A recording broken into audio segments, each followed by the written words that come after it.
Hello दोस्तों, मैं जयकांत सैनी स्वागत करता हूं आपके अपने चैनल भारत आईक्यू में। हम डिस्कस कर रहे हैं राजस्थान पत्रिका न्यूज़पेपर जयपुर एडिशन 18 सितंबर। तो बने रहिए इस वीडियो मेरे साथ अंत तक। There is lot to know and lot to discuss. तो आइए शुरू करते हैं आज का वीडियो। दोस्तों, वीडियो शुरू करने से पहले मैं आपको एक बात बताना चाहूँगा कि कल से मैंने एक क्वेश्चनियर भी स्टार्ट कर दिया है, जो कि मैं इवनिंग में डालता हूँ। तकरीबन 10 से 11 क्वेश्चन कल मैंने डाला था, 11 क्वेश्चन उसमें दिए थे मैंने आपको।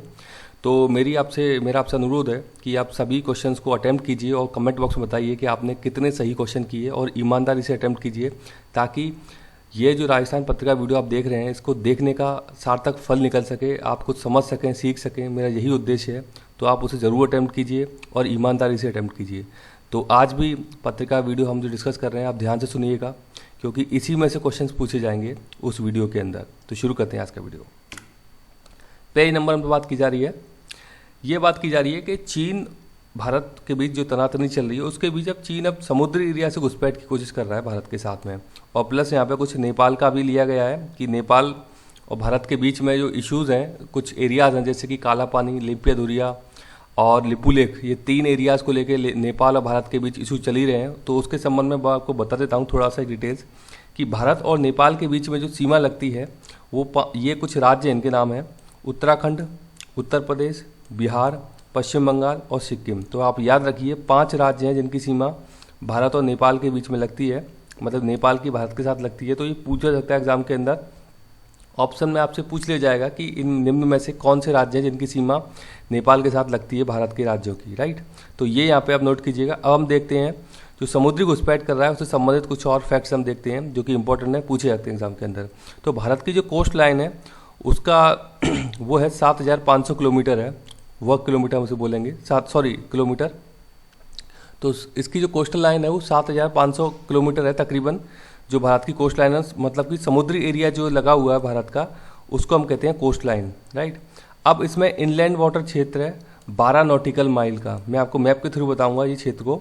1 नॉटिकल माइल का मतलब होता है 1.8 समथिंग किलोमीटर, 1.8 अप्रॉक्स कुछ होते हैं इसमें किलोमीटर। तो तकरीबन 1.1 किलोमीटर आप पकड़ के चलिए कि एक नॉटिकल माइल का मतलब होता है 1.8 किलोमीटर, राइट।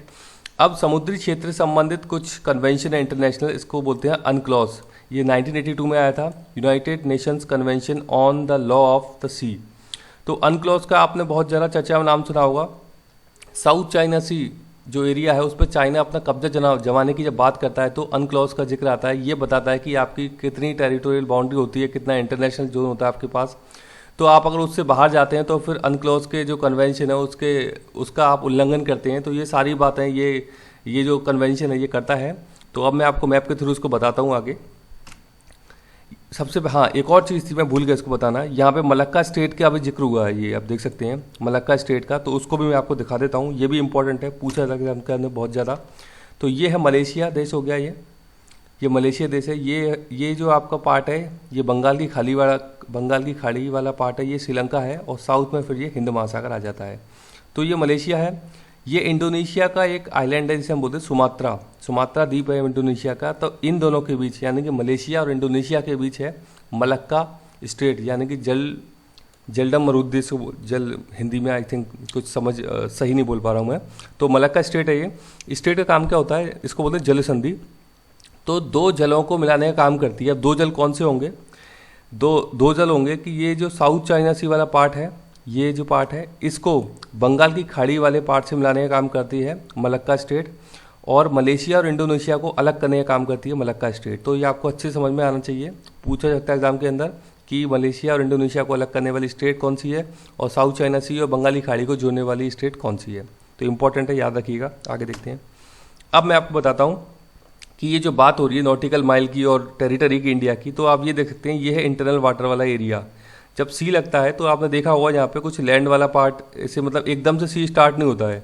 तो ये लैंड वाला एरिया हो गया। यहाँ पे मछुआरे आपने देखे होंगे काफ़ी सारे, यहाँ मछलियों के लिए आते हुए निकालते हैं वो लोग अपने। तो ये एयर स्पेस भी इसमें आता है, नेशनल एयर स्पेस यहाँ तक है। ये 12 नॉटिकल माइल तक नेशनल एयर स्पेस है। उसके बाद फिर जो एरिया चालू होता है वो होता है इंटरनेशनल एयर स्पेस, मतलब कि यहाँ पे जो फ्लाइट्स हैं वो आ जा सकती हैं किसी भी देश की, किसी भी कंट्रीज़ की। ये फिर राष्ट्रीय जो इंडिया का जो नेशनल एयर स्पेस है यहाँ पे स्टार्ट हो जाता है, ये 12 नॉटिकल माइल से, यहाँ से लैंड वाले पार्ट से, जो कोस्टल एरिया का लैंड वाला पार्ट है। अब हम देख लेते हैं टेरिटोरियल सी। ये टेरिटोरियल सी है, ये यहाँ से 12 नॉटिकल माइल है। ये इसकी बेस लाइन इसको बना गया है, ये बताया था बेस लाइन। बताया ना कि जैसे कि यहाँ पे लैंड वाला पार्ट स्टार्ट होता है, उसके बाद धीरे धीरे फिर डाउन जाता है, ये नीचे जाता है सी। तो यहाँ पे ये बेस लाइन इसको मानते हैं। यहाँ से 12 नॉटिकल माइल टेरिटोरियल सी है। उसके बाद आता है कॉन्टिजियस जोन आता है 12 नॉटिकल माइल का। और टेरिटोरियल यहाँ से जो बेस लाइन है, बेस लाइन से लेके और यहाँ तक 200 नॉटिकल माइल है, जो कि अनक्रॉस के तहत बताया जाता है कि इंडिया के लिए, इंडिया इसमें मतलब अपनी जो भी एक्टिविटीज़ कर सकता है। तो यहाँ पे मतलब फिशिंग का काम भी होता है। एक्सक्लूसिव इकोनॉमिक जोन ये यहाँ से शुरू होता है, 12 नॉटिकल माइल के बाद में ये चालू होता है। तो यहाँ पे क्या है, जैसे कि आपने देखा होगा कि तेल वेल निकालने का काम जो होता है, पूरा ऑयल रिफाइनरी लगी होती है जो, जहाँ से तेल की ड्रिलिंग की जाती है, तो वो इस वाले एरिया में होता है। और भी कई सारी इकोनॉमिक एक्टिविटी होती हैं, तो ये एक्सक्लूसिव इकोनॉमिक जोन के अंदर होती हैं सारी की सारी एक्टिविटी। इससे बाहर इंडिया कुछ भी नहीं कर सकता है। फिर ये अनक्लॉज के अंदर बताया गया है। तो तकरीबन आप ये बोल सकते हो कि 200 नॉटिकल माइल तक ही इंडिया के पास है कि जिसमें वो अपनी इकोनॉमिक एक्टिविटी कर सकता है, जो भी उसके मतलब जो आर्थिक जो भी फ़ायदा उठा सकता है वो यहाँ पे, तो वो सारी की सारी एक्टिविटीज़ इस एरिया के अंदर कर सकता है। अब इसमें दो चीज़ें और आती हैं। इंडियन नेवी का नाम सुना होगा, इंडियन कोस्ट गार्ड का नाम सुना होगा आपने। तो इंडियन नेवी आप ऐसे समझ सकते हैं कि जैसे हम बॉर्डर एरिया की बात करते हैं लैंड पे, तो वहाँ पे आपने सुना होगा BSF। तो BSF की तरह तो यहाँ पे होती है इंडियन कोस्ट गार्ड, मतलब कि वो यहाँ पे निगरानी करने का काम करती है, लॉ एनफोर्समेंट करने का काम करती है इंडियन कोस्ट गार्ड हमेशा। लेकिन जब भी कोई मतलब लड़ाई वाला सिचुएशन बन जाती है, युद्ध वाली सिचुएशन बन जाती है, तो फिर इंडियन नेवी एक्टिव हो जाती है और वो फिर अपनी तैनाती कर लेती है और वो मोर्चे संभालती है। उसके लिए कोस्ट गार्ड लोग फिर जो पीछे आ जाते हैं, इंडियन नेवी आ जाती है फिर, और वो मोर्चा संभालती है जब भी युद्ध की स्थिति बनती है। तो ये एक पूरा का पूरा सिनेरियो है। तो आपको पता होना चाहिए कि 1 नॉटिकल माइल में कितने होते हैं, एक्सक्लूसिव जोन कितना है इंडिया के पास, और टोटल एरिया कितना है। तो 200 नॉटिकल माइल है, जिसमें से यहाँ तक टेरिटोरियल से 12 नॉटिकल माइल है। तो ये आपको पता होना चाहिए। आई होप इसके थ्रू आपको समझ में आया होगा। आगे देखते हैं। पेज नंबर पे एक और न्यूज़ है। ये अभी अभी क्या हुआ है कि NDA यानी कि BJP की एक मिनिस्टर हैं, इन केंद्रीय खाद्य प्रसंस्करण मंत्री है, इनका नाम है हरसिमरत कौर बादल। इन्होंने अभी अपनी पोस्ट से इस्तीफा दे दिया है। तो पूछा जा सकता है एग्जाम के अंदर कि वो कौन सी मंत्री हैं, क्या नाम है उनका, तो नोट कीजिएगा आप। आगे देखते हैं। पेज नंबर 5 पे बात की जा रही है। ये डिग्गी कल्याण जी के संबंध में और ब्रह्मा मंदिर अजमेर के संबंध में न्यूज़ यहाँ पे कवर की है। तो कुछ देख लेते हैं फैक्ट्स से इंपॉर्टेंट। तो डिग्गी कल्याण मल जी, ये मालपुरा टॉक के अंदर है इनका मंदिर। ये आपको पता होना चाहिए, एग्जाम पूछा जाता है। भगवान विष्णु को समर्पित है ये मंदिर, और यहाँ पे कुष्ठ रोग के इलाज के लिए लोग आते हैं यहाँ पे, तो ये भी पता होना चाहिए आपको। इसके अलावा ब्रह्मा मंदिर की बात की जा रही है, तो ये पुष्कर अजमेर के अंदर है। विश्व में एकमात्र ब्रह्मा मंदिर है ये पुष्कर अजमेर के अंदर। ब्रह्मा जी की पत्नी का नाम है, इनका नाम है सावित्री जी। तो इनका मंदिर बना हुआ रत्नागिरी पहाड़ी है पुष्कर के अंदर ही रत्नागिरी पहाड़ी है, उस पर सावित्री जी का मंदिर बना हुआ है। ये भी पूछा गया एग्जाम्स के अंदर, नोट कीजिएगा। आगे देखते हैं। पेज नंबर 7 पे बात की जा रही है। ये न्यूज़ में आपको कवर करा चुका हूँ। कैलिफोर्निया के जंगलों में जो आग लगी है कई दिनों से चली रही है अभी। तो पश्चिमी अमेरिका का हिस्सा है कैलिफोर्निया। पूछा जाता है एग्जाम के अंदर कि अमेरिका किस हिस्से में, किस प्रांत में हाल ही के दिनों में आग लगी है। तो आपको पता होना चाहिए कि ये कैलिफोर्निया एक प्रांत है, आपको बता चुका हूँ, और वेस्टर्न अमेरिका का भाग है, यानी कि वेस्टर्न यूएसए भी बोल सकते हो आप इसे। तो ये इंपॉर्टेंट है क्योंकि आपको पता है एनवायरमेंट से रिलेटेड न्यूज़ है, तो पूछी जा सकती है एग्जाम के अंदर।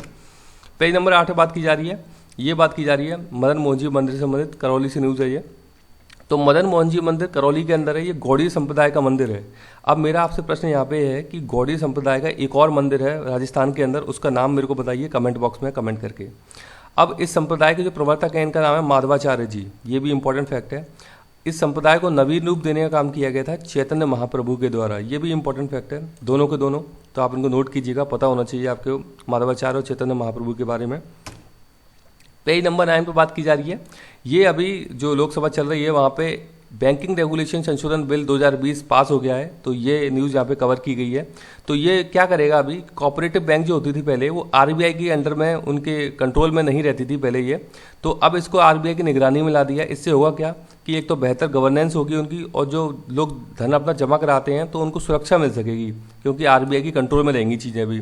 ये क्यों हुआ, PMC बैंक घोटाला हुआ था महाराष्ट्र के अंदर, आपको पता है, लोगों का पैसा डूब गया, बैंकक्रप्ट हो गया वो। तो PMC बैंक है Punjab and Maharashtra corporation bank. तो कॉर्पोरेशन बैंक को अभी RBI के अंडर में लाने के लिए बिल लाया गया है, बैंकिंग रेगुलेशन संशोधन बिल 2020। इंपॉर्टेंट है, नोट कीजिएगा।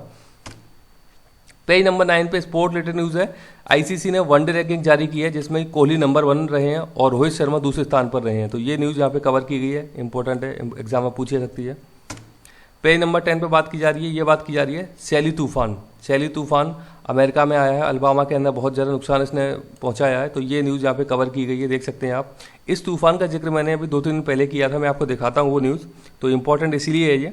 मैंने आपको 15 सितंबर का न्यूज़पेपर जब एनालिसिस किया था तो वहाँ पे ये न्यूज़ यहाँ पे कवर की गई थी। मैंने बताया था आपको कि इतिहास में दूसरी बार ऐसा हो रहा है कि उष्ण कटिबंधीय क्षेत्र, मैंने आपको बताया था कि ट्रॉपिकल रीजन कौन सा है, ट्रॉपिक ऑफ कैंसर से लेकर ट्रॉपिक ऑफ कैप्रिकॉर्न तक का एरिया है, वहाँ पर एक साथ 5 हरिकेन आ रहे हैं। ये बताया किसने था? राष्ट्रीय हरिकेन सेंटर ने बताया कि अटलांटिक महासागर में ऐसा होगा। तो ये न्यूज़ मैंने आपको कवर कराई थी और 5 तूफान के नाम बताए थे। इनके नाम थे पॉलेट, सेली, स्टॉर्म टेडी, स्टॉर्म विकी और ट्रॉपिकल डिप्रेशन रेने। तो बहुत ही इंपॉर्टेंट है पांचों, ये आप नाम जरूर नोट कर लीजिएगा, पूछे जाते हैं एग्जाम के अंदर। आगे देखते हैं, पेज नंबर 10 पे बात की जा रही है। ये अभी बेंगलोर का एक इंस्टीट्यूट है बहुत ही फेमस, तो यहाँ पे कुछ इन्होंने अपने रिसर्च में कुछ पाया है चीज़ें, तो वो यहाँ पे हम देख लेते हैं। तो सबसे पहले पता होना चाहिए इंडियन इंस्टीट्यूट ऑफ एस्ट्रोफिजिक्स, ये बेंगलोर के अंदर है, ये डायरेक्टली पूछा सकता है एग्जाम के अंदर। अब हम देखते हैं कि पृथ्वी की गैलेक्सी, पृथ्वी की जो गैलेक्सी है उसका नाम है आकाशगंगा। ये बहुत ही इंपॉर्टेंट है, मतलब कॉमन क्वेश्चन है, कई बार पूछा गया है। तो आकाशगंगा बनती कैसे है? तो इसमें गैस, धूल के कण, तारे, कई सारे तारे मतलब बिलियंस में, और सोलर सिस्टम, तो इन सभी से मिलकर के हमारी आकाशगंगा गैलेक्सी बनी है, जिसमें कि गैस होते हैं, धूल के कण होते हैं, तारे होते हैं, सोलर सिस्टम, इन सभी से मिलकर के हमारी आकाशगंगा गैलेक्सी बनी है। अब एक और चीज़ यहाँ बोली गई है ब्लैक होल की। तो ब्लैक होल जो टर्म है उसको देने वाले हैं जॉन व्हीलर। जॉन व्हीलर ने ब्लैक होल की टर्म को खोजा था, इन्होंने दिया था ब्लैक होल को, क्योंकि इन्हें रिसर्च की थी इसके बारे में काफ़ी ज़्यादा। तो जब भी प्रश्न पूछा जाए कि फादर ऑफ ब्लैक होल बोल सकते हो आप, जॉन व्हीलर हैं। इसके अलावा आइंस्टीन जो थे, अल्बर्ट आइंस्टीन, इन्होंने पूर्वानुमान लगाया था ब्लैक होल का कि इस प्रकार से कोई चीज़ है एक, तो ये अपनी स्टडी में इन्होंने बताया था अल्बर्ट आइंस्टाइन ने कि ब्लैक होल जैसा कुछ होगा। तो ये इन्होंने पहले पूर्वानुमान लगाया था। लेकिन अगर आपसे फादर के बारे में पूछा जाए क्वेश्चन की फादर ऑफ ब्लैक होल, तो जॉन व्हीलर ही हैं इसके, तो इन्होंने इस टर्म को खोजा था, अपनी स्टडी के अंदर पाया था इसको। तो आई होप कि वीडियो आपको अच्छा लगा होगा। वीडियो अच्छा लगा ज़्यादा से लाइक करें, शेयर करें, सब्सक्राइब करें, और यदि आप कोई मुझे सुझाव देना चाहते हो तो कमेंट उसमें भेज सकते हैं। मुझे आशा है कि वीडियो आपको अच्छी लग रही होंगी। तो मेरा आपसे अनुरोध बस यही है कि आप जो क्वेश्चन मैं आपको डालता हूँ इवनिंग में, आप उन्हें अच्छे से अटैम्प्ट करें ताकि आपकी तैयारी और अच्छी हो सके। इसी के साथ धन्यवाद।